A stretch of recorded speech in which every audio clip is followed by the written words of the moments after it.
So I've been using the Sony Xperia X8 Ultra on the 7.0 update for, well, it's been at least 3 or 4 days or so. And I just took my second SIM out of here. I had to use this phone because I was like, man, this is going to be really nice to use. And I was, I was right. It's a joy to use. A lot of people have been asking me about the battery life and how's the performance. Some people are posting saying other people said their device slowed down. One thing you have to remember is that everybody's using their device differently. Everybody's using their products in a different way. Everybody has a number of different apps on their devices. Everybody has all these different ways that they're using their phone. So you got to keep that in mind when you're thinking about updates and how a person's actually using their device. So with that being said, I don't have any issues. The battery life has been fantastic. Performance seems to be really snappy. Some things that I noticed, I have a search on this side now. Now, if this was something that was there before, correct me if I'm wrong, guys. But I have this search over here to the left side. And then you also can enable the Google Now screen. You just long press. I talked about this in the other video. And you go to settings and you scroll down and you turn it on. So you enable it right there. So and you can also do icons on home screen. You can just kind of do a whole bunch of stuff. You got double tap to sleep. I think that's a beautiful feature.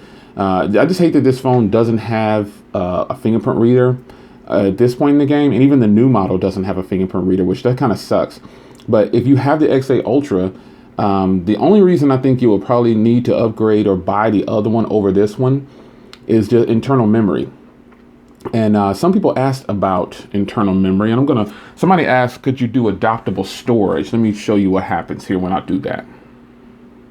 All right, so I'm gonna put in my SD card because I took it out and was using it for something else. So I'm gonna put it in. Because people have asked certain questions, and I've never known Sony phones to do adaptable storage or adaptive storage or however it's supposed to technically be said. But this is what happens when you do it. So SD card is in. SD card not detected. Okay, set up. So then you set up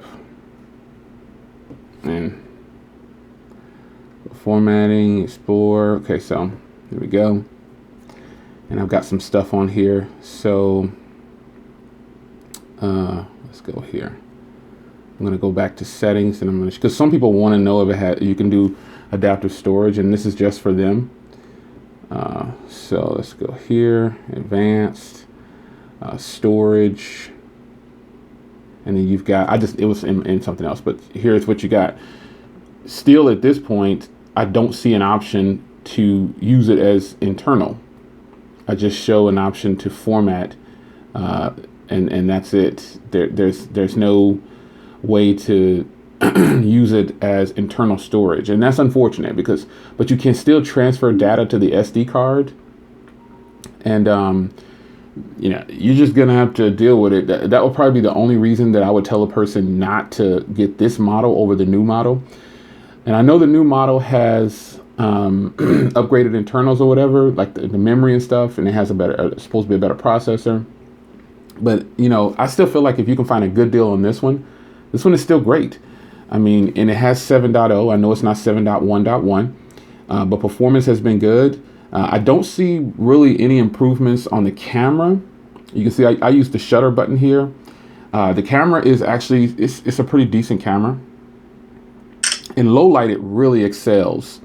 I mean, it really excels. So the photo, go. You can see how good it takes photos. I think that's a fantastic photo. I mean, you got to think of the price. Some ways that this phone is really nice is it has a 6-inch display. Now, some people are really caught up on the bezels and all that stuff.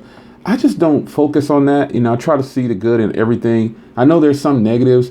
Do I like this big chin and forehead? Of course, it's not the best option that they probably could have gone, especially for the bottom, but I'm assuming that they need some kind of internal. There's the reason why all this is here. Maybe the ports, the plugs. I mean, we do have an edge-to-edge display, guys. I mean, did you guys forget? This is an edge-to-edge display.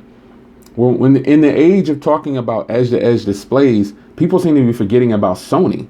Just because Sony's not bringing Quad HD displays to the US and, you know, they're not doing what everybody else is doing, I applaud them for this design. This design is freaking beautiful.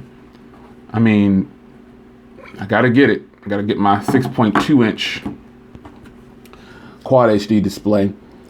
I mean, I'm gonna change my wallpaper to match because this is my favorite wallpaper. Let's see here. This is just my favorite wallpaper. It's just beast mode, man. This wallpaper. If people who ask about this wallpaper, I gotta tell you, it's a professional photo that was taken by a friend of mine, and I can't give the photo out because that person gave it to me. So for people that want this photo, unfortunately, right now, I don't know if she's gonna start selling it. We kind of joked about that, but she does professional photography, and I can't give her photo out. So, you know, I apologize to the people that want this photo, but, you know, sorry. So take a look at the screen here. I mean, this is a 6.2 inch and this is a 6 inch. And these phones are about the same height.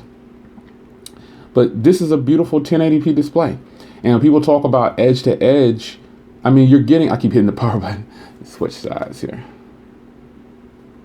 You're getting a beautiful, beautiful display. Look at this display. And it's not Quad HD. I know. The Samsung obviously looks like it's producing a little bit brighter and more vivid. Let's see where the settings are here. Got so many notifications up there. Let's check the brightness on here. So the brightness is on auto and it's about right there at like, I keep it at like 40%. Now let's see where I have the brightness set on this one. I had this one down a little bit. Okay, so we crank it up to about 40%. And let's look at them. I mean, look at that. This is a beautiful phone. And even though this is a 6.2 inch, this is a 6 inch, these phones are about the same size. They're about the same size. So, you know, you kind of got to make a decision on whether or not you want to spend thousands of dollars on a phone or take a more affordable route and still get a great performer. Now, I'm not comparing this to the SA Plus. Please don't mistake that. Let me plug my beast back up. Please don't mistake that. I'm not doing, I could do a battle if I wanted to, but I'm just saying, pointing out that this phone is more than capable. You know, it's more than capable, and it's a fantastic device. I mean, performance, check that off for the people that was asking. I haven't had any performance issues. I did have a signal issue, but I had the wrong APNs because I'm using it with my Cricket service, not T-Mobile. And the Cricket service, well, it's not that I had a problem. It just didn't pick up the APN settings like it normally does when I switch SIM cards. For some reason, it just didn't put any APN settings in there, but they were there. It picked up a whole bunch of different ones, but it just didn't pick the right one. So I went in and manually set it. And after that, I started getting LTE everywhere because it was dropping to H+. And I was like, what? But it works. So the screen is beautiful. The camera upgrades, I don't see like any difference in the camera.